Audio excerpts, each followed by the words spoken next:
पुरुष और महिला स्वास्थ्यकर्मी बारंबार अवहेला जो पदोन्नति करूना ऑफिसर माने से माने विभिन्न आड़ देखी बारंबार क्लारिफिकेशन मागुचंती।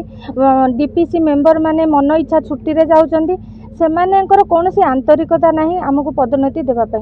जो एते 6 मास विलंब होलानी आम पाखे आ किसी ऑप्शन नथिला।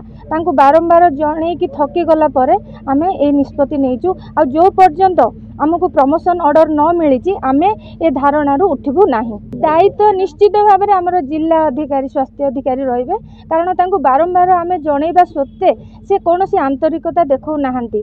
आ से आमे केबे ना कहबा ना कहिनु कि केबे किछि मना करिनु। जहाँ भी आमर दायित्व आमर ड्यूटी अच्छी आमे ठीक सुचारू रूपे करिचु, किंतु तथापि से माने आमर कौनसी कथा को गुरुत्वर सहित नहीं नाहंती।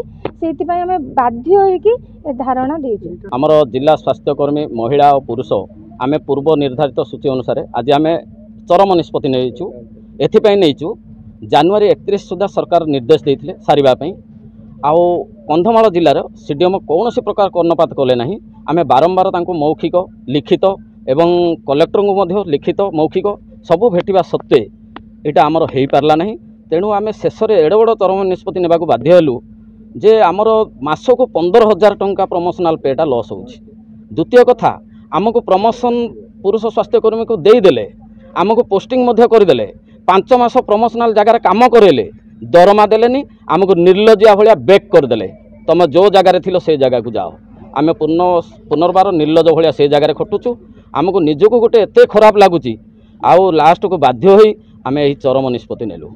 जी आसीथिले हमर दुईटा जाक विंग ऑफिसर, जड़े होउचंती फीमेल विंग ऑफिसर, जड़े होउचंती मेल विंग ऑफिसर।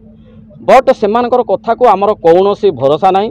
जो पर्यंत आमर एठे डीपीसी बसिक आमको ऑर्डर न दिया जाइछि से पर्यंत आमे उठिबु नाही बोली 15 टंका देई एलईडी किंबा एसी किनंतु और सोफा सेट सहित एलईडी टीवी पान। Lowest price best quality Balaji guarantee. Lowest price best quality Balaji guarantee.